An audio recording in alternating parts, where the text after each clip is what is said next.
Well, hello. How are you today? I hope you are doing fine, and I want to let you know that I am doing fine too.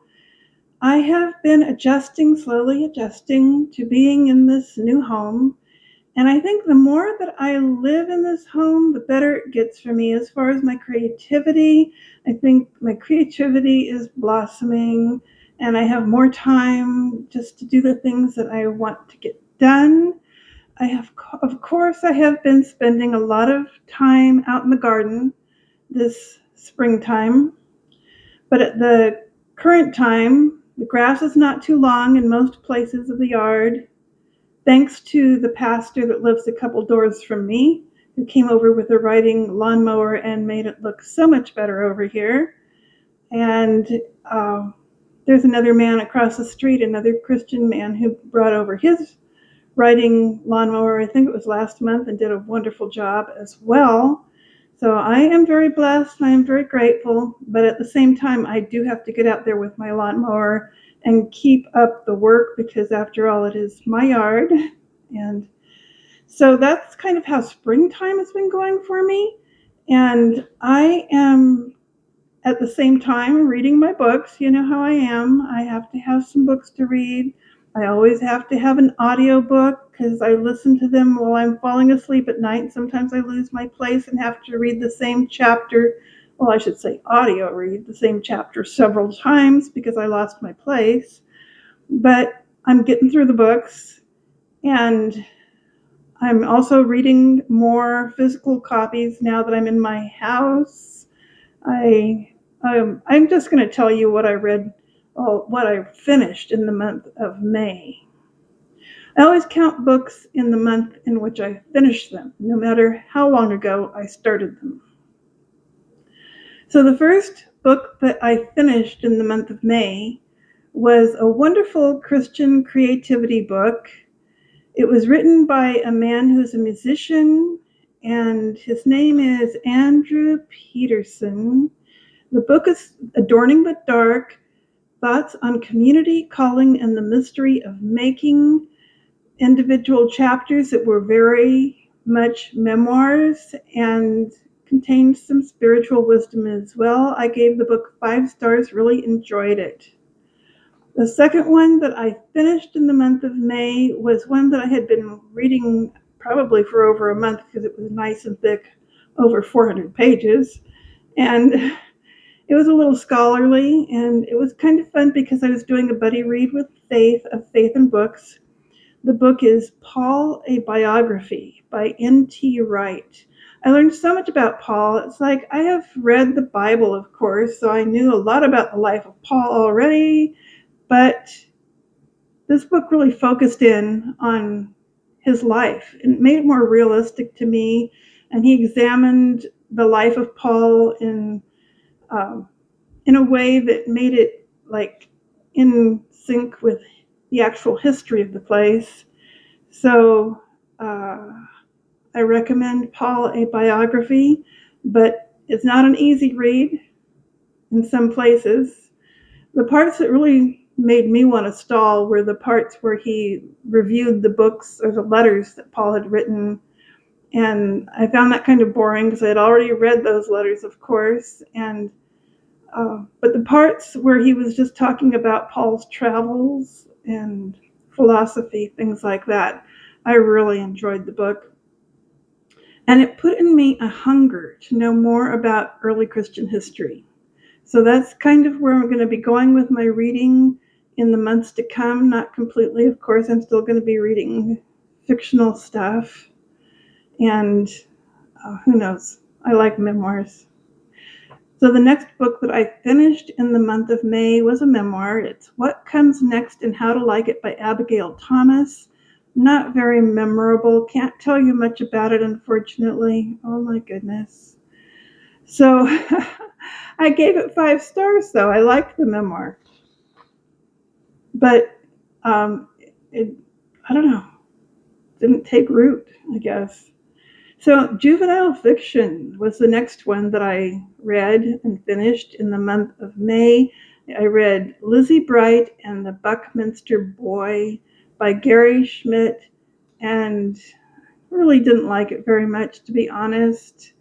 It was an interesting book about a boy who was in Maine in a small town. He wasn't used to being there. His father was the pastor, and his father and the rest of the men in town were very much against a certain group of people that were living out on the island. Uh, yeah, Lizzie Bright was living on the island with her grandfather, and most of the people living on the island were black, not all of them. And this is a true part of history. They got removed from the island. It was a pretty sad story, but the fact that there was so much stereotyping in the book really bothered me. Uh, yeah, you have to read it yourself and see if you like it, but I really was not enthusiastic. So the next one is also juvenile fiction, Old Yeller by Fred Gibson. 5 stars for me. It was heartrending. It was heart-wrenching. It was frightening, to be honest, because you know how it is with dog books. So this little dog book took place in Texas, and the boy who was the protagonist, at first he didn't like Old Yeller, but then he realized how useful a dog this was, and they got very attached. So yeah, it's a book I think everyone should read, but I probably won't reread it because I don't like my heart to be torn out and stomped on. So there you go. Next one is Christian nonfiction, and the book is probably my favorite book in all of the month of May.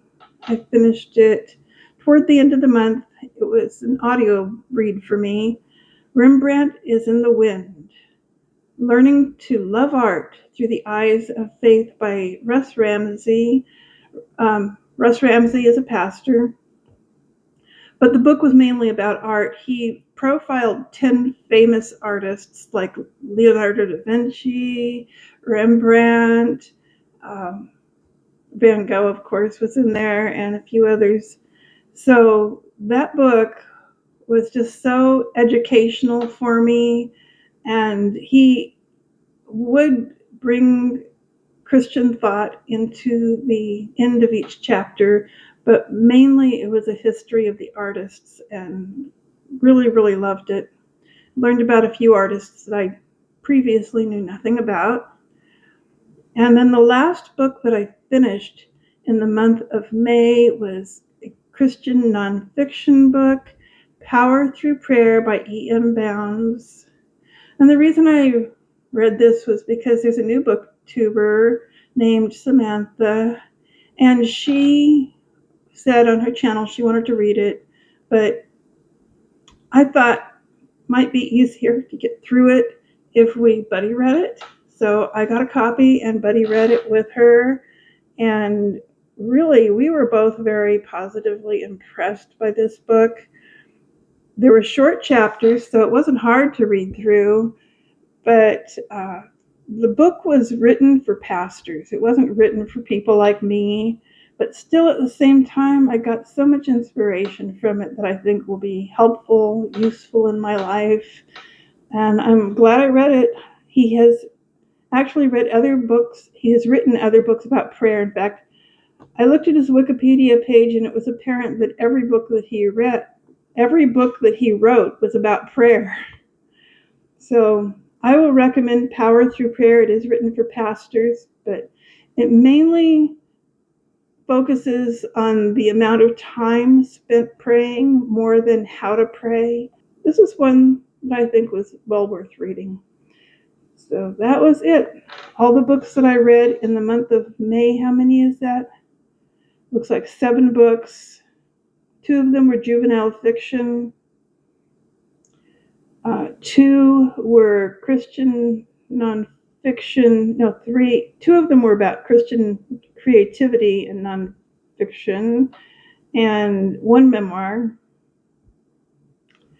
So that's it. That's what I read in the month of May. I haven't been telling you the last couple of years what I've been reading, and so I apologize.